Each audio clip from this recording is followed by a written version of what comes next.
అందరూ ఒక చోట చేరి సంగీత దర్శకుడి ఊహల్లో నుంచి ప్రవహిస్తున్న బాణీలు బాగున్నాయో లేవో చర్చించుకుని ఆమోదముద్ర వేసాకే ఆ పాట బయటికి వచ్చేది.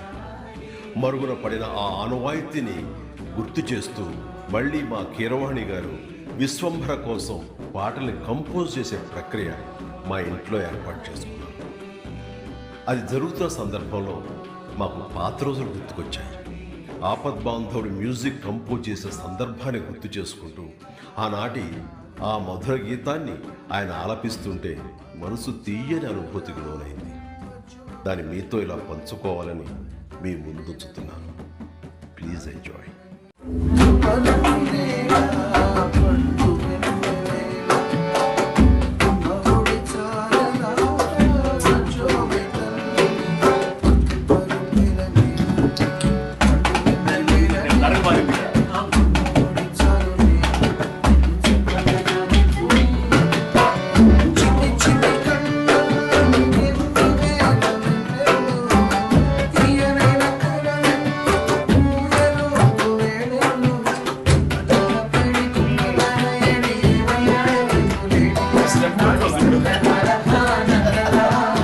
ఈరోజే జన్మించిన మా ఆస్కారుడు కీరవాణి గారికి హృదయపూర్వక జన్మదిన శుభాకాంక్షలు.